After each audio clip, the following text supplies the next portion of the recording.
Oke, bismillahirrahmanirrahim. Assalamualaikum warahmatullahi wabarakatuh. Selamat pagi, selamat siang, selamat sore, dan selamat malam. Alhamdulillah hari ini kita masih bisa diberikan nikmat iman, nikmat Islam, serta nikmat sehat, sehingga kita bisa berkumpul melalui virtual Zoom pada hari ini. Oke, kali ini kami akan mempresentasikan praktikum yang telah kami rancang bersama-sama dengan judul Osilator Hartley dengan Operasional Amplifier. Di sini, izinkan saya, Alisa Nurhidayah, selaku moderator yang akan memandu presentasi pada kali ini.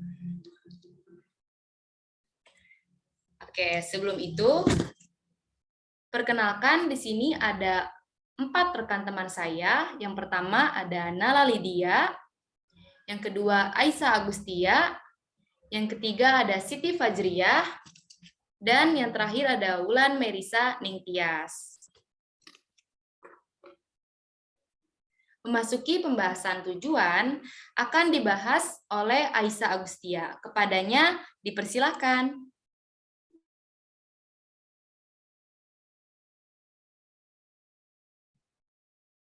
Baik, di sini saya akan memaparkan tujuan dari praktikum kita yaitu osilator Hartley dengan op-amp.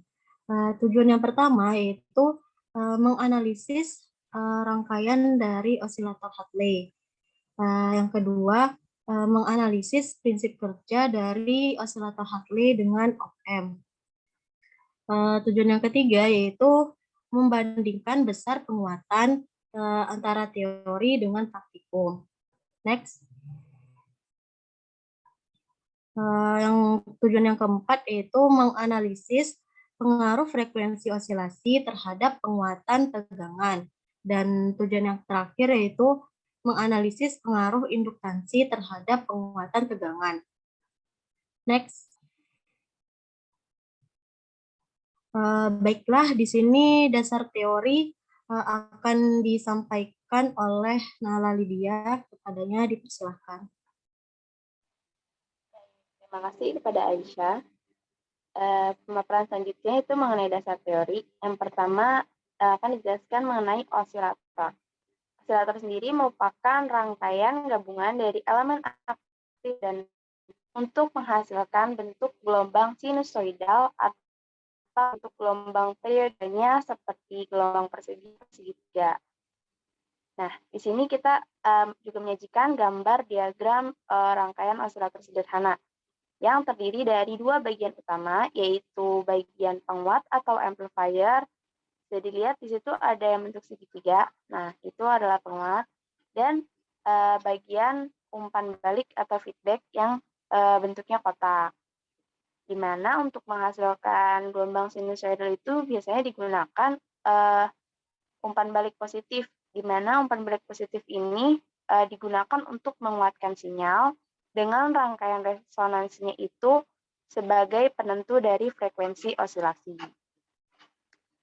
Sehingga dapat dikatakan bahwa osilator ini berperan sebagai penguat tegangan yang telah diubah oleh umpan balik positif, sehingga dapat dimanfaatkan untuk memberikan sinyal masukan. Dengan kata lain, osilator ini dapat memberikan tegangan output tanpa menggunakan sinyal input. Nah, di sini kita praktikkan teori ini, kita terapkan pada praktikum ini dengan tidak menggunakan sumber tegangan pada praktikumnya, tapi kita menggunakan sinyal input berupa rangkaian osilator, seperti itu. Nah, seperti yang sudah dibilang, kalau di osilator itu ada 2 bagian kan, penguat dan umpan balik. Nah, salah satu jenis penguat itu ada operation amplifier, yaitu suatu rangkaian terintegrasi yang mempunyai penguatan tegangan yang sangat tinggi dengan 2 input, yaitu inverting dan non-inverting, dan 1 output. Nah, op-amp ini sendiri mempunyai banyak konfigurasi atau banyak jenis. Salah satunya itu inverting op-amp yang menghasilkan sinyal yang dibalik. Pada inverting op-amp ini, sinyal input yang positif akan menghasilkan sinyal output yang negatif atau keduanya berbeda polaritas. Selain berbeda polaritas, keduanya juga akan berbalik fasa 180 derajat. Nah, pada rangkaian inverting op-amp ini dipasang Rin dan Rf, sehingga besar penguatan ini dapat dirumuskan dengan min Rf per Rin. Di mana tanda negatif ini bukan menunjukkan besarnya negatif ya teman-teman, tapi menunjukkan bahwa antara sinyal input dan outputnya itu berbeda polaritas, atau yang satu positif, yang satu negatif. Next slide. Ya, dasar teori berikutnya ini mengenai osilator Hartley, salah satu jenis dari osilator, di mana osilator Hartley ini termasuk jenis osilator LC yang menggunakan induktor dan kapasitor ya teman-teman. Osilator Hartley ini tersusun dari dua buah induktor yang disusun seri yang kemudian diparalelkan dengan satu buah kapasitor. Nah, osilator Hartley ini umumnya digunakan pada tegangan umpan balik dengan tegangan keluar yang muncul melintasi satu, kemudian tegangan umpan baliknya melintasi L2. Berdasarkan teori, induktor dan kapasitor ini nantinya akan mengalami resonansi. Nah, resonansi ini satu waktu akan dapat terhenti gitu. Nah, untuk menjaga keberlanjutan dari resonansi tersebut, maka induktor dan kapasitor ini ditempatkan pada rangkaian umpan balik supaya resonansi itu tetap berkelanjutan. Nah, kalau kalian searching, kalian akan menemukan osilator Hartley ini menggunakan transistor pada rangkaiannya. Namun pada praktikum kali ini kita menggunakan op-amp sebagai penguat, di mana keuntungan dari penggunaan op-amp ini yaitu penguatannya itu dapat dengan mudah disesuaikan dengan menggunakan resistor umpan balik atau RF dan R inputnya, seperti yang sudah dijelaskan pada dasar teori sebelumnya. Dengan syarat pada osilator Hartley ini, penguatan tegangannya ini harus lebih besar atau sama dengan perbandingan dari L2 dan L1, seperti itu. Next slide. Pembahasan berikutnya mengenai alat dan bahan akan disampaikan oleh Wulan. Pada Wulan dipersilakan. Baik, terima kasih Nala. Di sini saya akan menjelaskan tentang alat dan bahan pada praktikum ini. Di sini ada proteus, jumlahnya 1 unit, yang kedua ada resistor 2 buah, yang ketiga ada induktor 2 buah, yang keempat ada kapasitor 1 buah, yang kelima osiloskop ada 1 buah, yang keenam ada kabel penghubung secukupnya, yang ketujuh ground ada 3 buah, yang kedelapan ada op-amp yang berjenis 741 1 buah. Next. Oke, di sini udah sampai langkah kerja ya. Nah, percobaan pertama ini, pertama-tama siapkan aplikasi Proteus, dibuka di laptop atau PC yang sudah di-download untuk melaksanakan rangkaian percobaan Proteus. Percobaan osilator Hartley. Yang kedua ada menyiapkan komponen alat dan bahan yang dibutuhkan dalam ikon Proteus. Yang ketiga, lalu menyusun serta merangkai alat-alat seperti gambar di atas tuh, dengan Rin 10 ohm dan Rf 10 ohm dan induktor bernilai yang sama, yaitu 1 mH dan 1 mH. Next. Nah, selanjutnya ini klik play untuk melihat hasil gelombang pada rangkaian pertama, kemudian mengamati dan dicatat ya hasilnya gelombang pada layar osiloskop. Lalu selanjutnya melakukan hal yang sama pada percobaan pertama ini, merangkai seperti gambar di samping di atas, namun dengan Rin-nya 10 ohm dan Rf 50 ohm dan induktornya bernilai sama, yaitu 1 dan 1 mH. Selanjutnya klik play, melihat hasil gelombang pada rangkaian pertama, amati dan dicatat hasil gelombang pada layar osiloskop.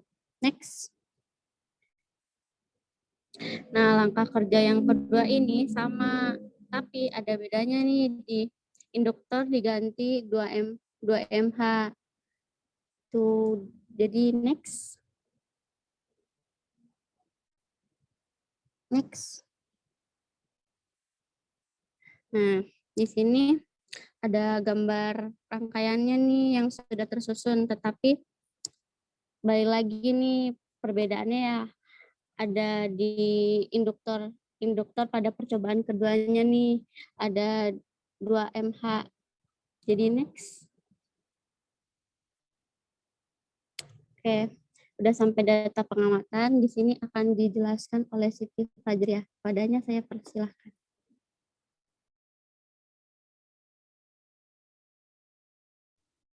Baik, terima kasih kepada Ulan.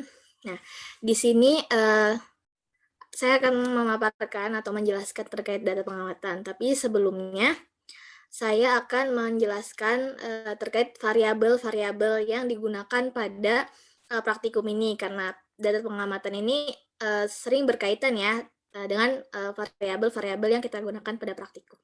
Nah, itu ada 3 variabel. Tentu saja yang sudah kita tahu, yaitu ada variabel bebas, ada variabel tetap, dan ada variabel terikat. Nah, ya yang pertama itu adalah variabel bebas. Nah, variabel bebasnya itu ada di sini ada bentar. Ada perbandingan induktansi, kemudian ada resistansi feedback-nya. Nah, yang kedua itu ada variabel tetap, di mana ada kapasitansi, ada resistansi input pada rangkaian. Nah, selanjutnya yang ketiga itu ada variabel terikat. Ada tegangan input, kita itu mencari tegangan input, tegangan output, dan kemudian yang ketiga itu ada penguatan tegangan, di mana di sini kita mencari penguatan tegangannya itu secara teori dan secara praktikum. Yang selanjutnya variabel terikatnya yaitu frekuensi, di mana juga berarti kan variabel terikat itu yang kita cari itu frekuensinya juga. Nah, dapat dilihat pada tabel pengamatan ini ya, di mana di sini terdapat L1, L2 kapasitor, resistansi input, resistansi feedback, ada AV dan VO. Ada FO ya, maaf.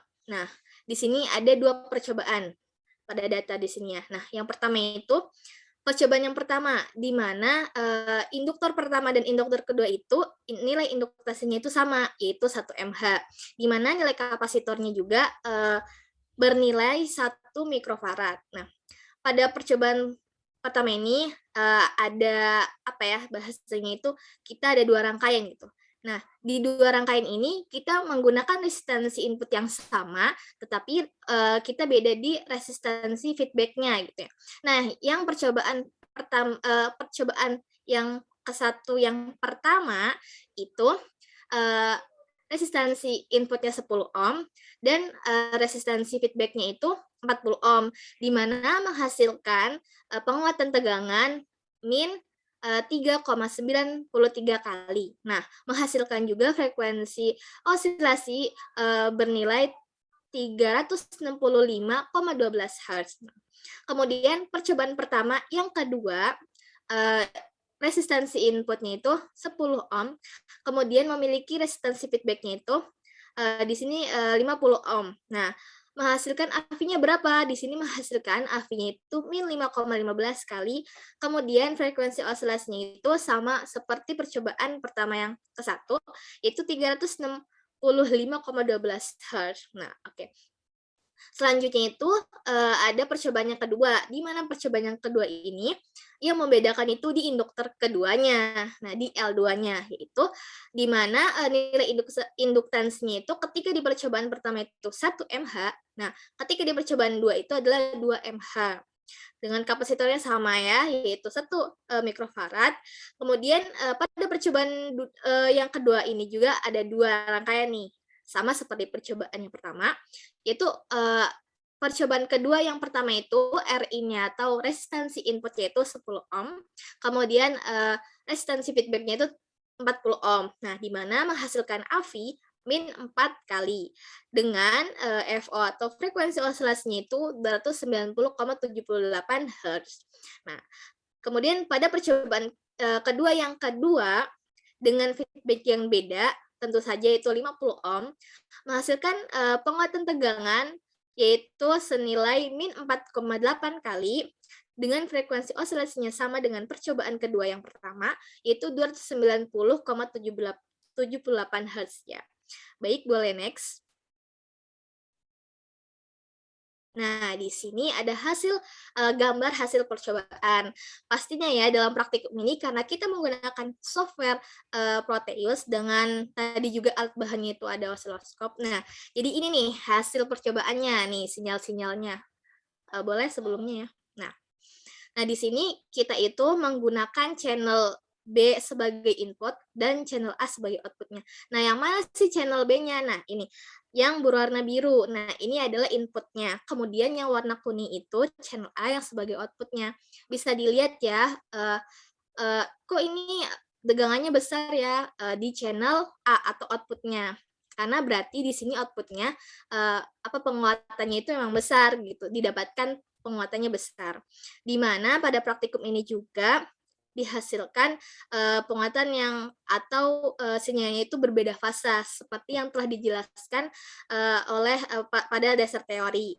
Nah, kita bisa lihat ya ada pada sinyal gelombang pada percobaan 1 yang pertama dan kedua, kemudian percobaan 2 yang pertama dan yang kedua semuanya sama ya, di mana inputnya itu pada channel B, kemudian outputnya itu pada channel A, dan semuanya adanya besar penguatan. Boleh next?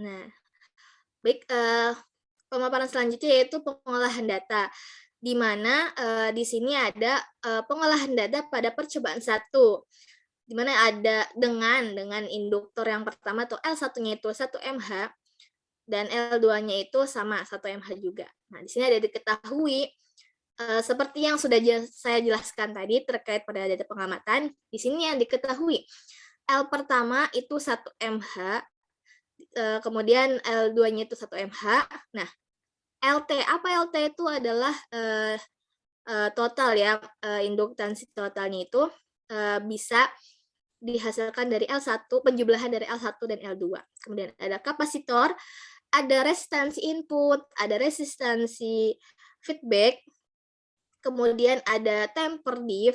Nah, tadi terus juga ada dari channel B-nya ya. Kemudian ada volt per diff-nya, ada divisi horizontal, ada divisi vertikal. Kemudian pada channel output-nya itu di sini terkait ada volt per diff-nya, diketahui divisi horizontalnya, kemudian diketahui juga divisi vertikalnya. Bisa ya kalian lihat angka-angkanya atau yang kita ketahuinya. Baik, di sini saya langsung saja, apa sih yang ditanya? Yang ditanya tadi ya, seperti variabel terikatnya, atau kita tuh mencari apa? Nah, di sini AFI teori, di mana AFI teori itu yang telah dijelaskan, rumusnya itu kan min RF per Rin, atau resistansi feedback, min resistansi feedback per resistansi input.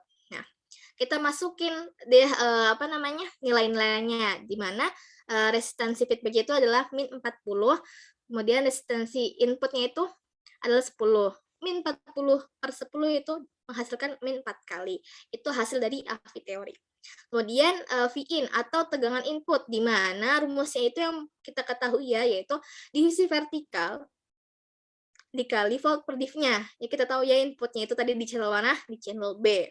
Nah, kemudian yang kita ketahui dimasukkan kepada rumus menghasilkan 0,165 atau 0,165 volt. Itu adalah tegangan inputnya. Kemudian kita juga mencari berapa tegangan outputnya, di mana output itu di channel apa? Di channel A ya. Nah, yang kita ketahui rumus dari V-out atau tegangan outputnya itu divisi vertikal dikali dengan volt per diff-nya. Ingat ya, channel A outputnya. Nah, menghasilkan 65 kali 10 pangkat 2 volt. Nah, itu hasil dari tegangan output ya, atau V-out-nya. Kemudian kita juga mencari AFI praktikum. Ketika tadi sudah menemui AFI teori, kita juga menghitung AFI praktikum untuk membandingkannya. Apa sih rumusnya? Yaitu rumusnya itu ada min V-out per V-in. Mungkin nanti ada sedikit revisi ya. Kemudian hasil dari AFI praktikum yaitu min 3,9 kali. Boleh next? Nah, Di sini juga kita kan variabel terikatnya yang terakhir itu frekuensi ya. Di sini kita mencari ada frekuensi input, output, kemudian frekuensi osilasinya. Nah, berapa sih frekuensi inputnya? Di mana bisa dicari dengan rumus 1 per divisi horizontal dikali time per diff-nya. Nah, frekuensi inputnya itu menghasilkan berapa hasilnya? Yaitu 2,222 Hz. Di mana juga di sini frekuensi outputnya juga sama ya, seperti Vin rumusnya, juga hasilnya pun sama. Nah, yang selanjutnya itu ada frekuensi osilasi dengan rumus mungkin tadi juga seperti dipaparkan nanti, dan ada mungkin ya yang kita ketahui ketika kita mencari apa sih rumus frekuensi osilasi, itu yaitu sama dengan 1/2V per LT atau L total dikali dengan kapasitor atau kapasitansi ya berarti. Nah, di sini kita V-nya itu menggunakan 3,14. Dan angka-angka yang telah diketahui dimasukkan ke rumus yang sesuai dengan rumusnya, di mana frekuensi osilasi ini menghasilkan 356,12 Hz. Itu yang dihasilkan dari frekuensi osilasinya yang terkait juga sama dengan data pengamatan. Oke, boleh next. Nah, selanjutnya pembahasan di mana akan dijelaskan atau disampaikan oleh Aisyah. Kepadanya dipersilahkan. Terima kasih kepada Siti Fajriah. Di sini saya akan membahas pembahasan tentang praktikum kita ini. Pada praktikum ini kita menggunakan osilator Hartley dengan op-amp, yang mana op-amp-nya ini sebagai penguat tegangan. Praktikum osilator Hartley ini terdiri dari 2 kali percobaan, yaitu dengan perbandingan L1 dan L2-nya yang berbeda, namun dengan rangkaian yang sama. Dan setiap percobaannya ini itu dilakukan pengulangan sebanyak 2 kali dengan mengubah nilai resistor feedback-nya. Namun nilai resistor inputnya itu tetap.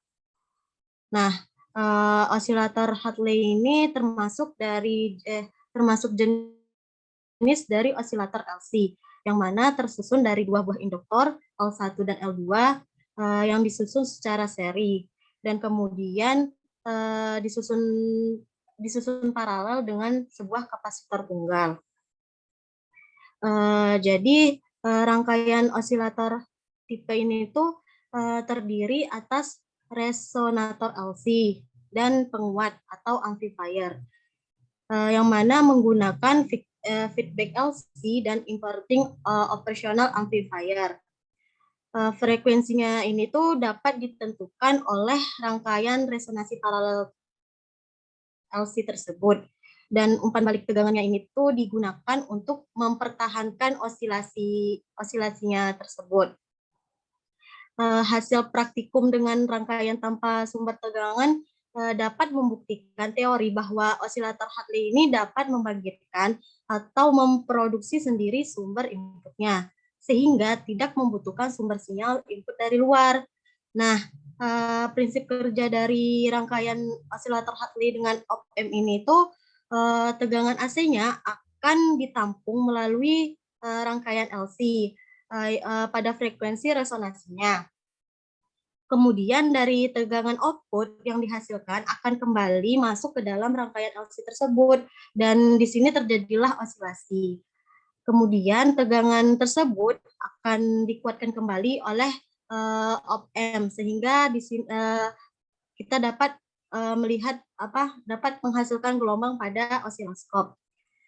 Nah, tegangan tersebut mengalir melalui resistor input dan kaki inverting operational amplifier atau op-amp, kemudian sinyalnya itu akan dibalikkan, sehingga besar tegangan outputnya itu akan berbalik fasa 180 derajat dari inputnya. Next. Pembahasan selanjutnya akan dipaparkan oleh Ulan Meirisa Ningtyas. Padanya saya persilahkan. Baik, terima kasih. Aisyah. Di sini saya akan melanjutkan pembahasan dari Aisyah. Oke, pada percobaan osilator Hartley dihasilkan besar AFib praktikum yang mendominasi lebih besar daripada hasil AFib teori, di mana seharusnya hasil teori dan praktikum bernilai sama. Maka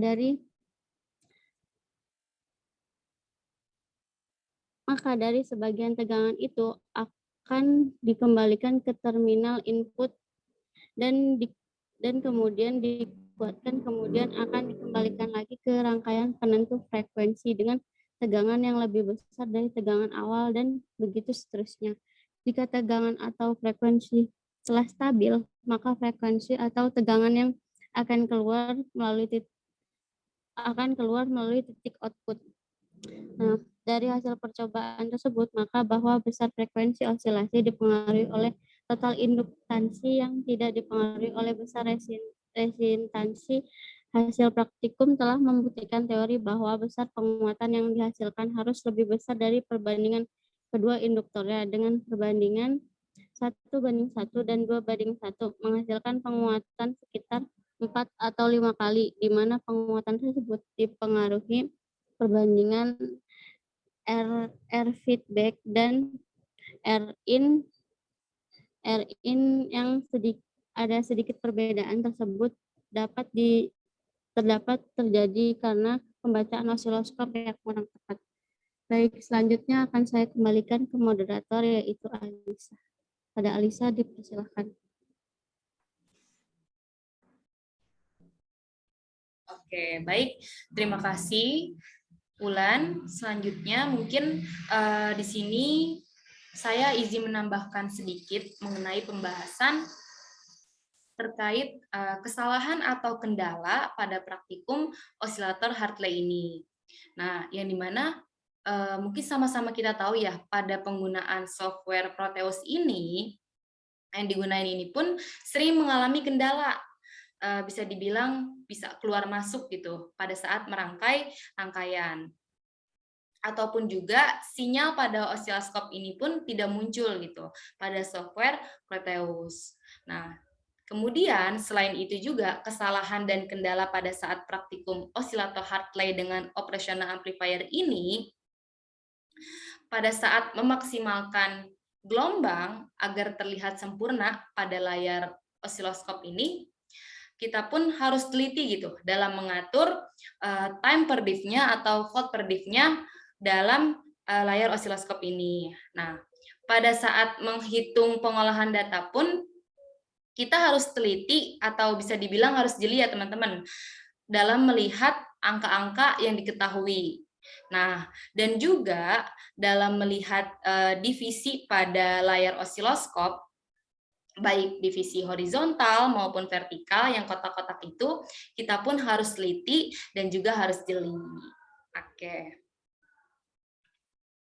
Nah, oke, tadi kan sudah dijelaskan nih sama teman-teman yang lainnya mengenai praktikum osilator Hartley dengan operational amplifier ini.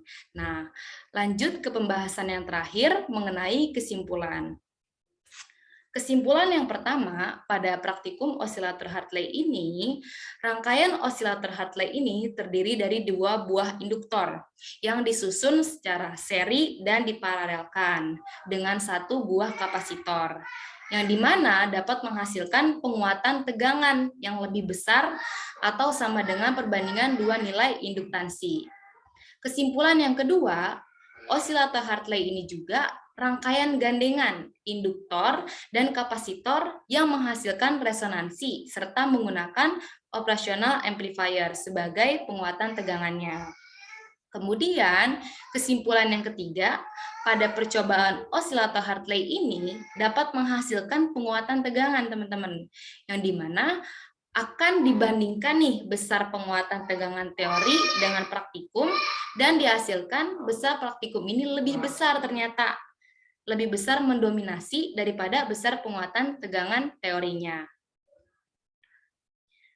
Kesimpulan yang keempat, pengaruh frekuensi osilasi ini terhadap penguatan tegangan yang didapatkan hasil frekuensi resonan itu mendekati gitu, bahkan nyaris mencapai nilai frekuensi yang telah ditentukan pada saat perancangan rangkaian. Nah, kemudian kesimpulan yang kelima, perbandingan dua nilai induktor ini ternyata tidak berpengaruh pada besar penguatan tegangan gitu.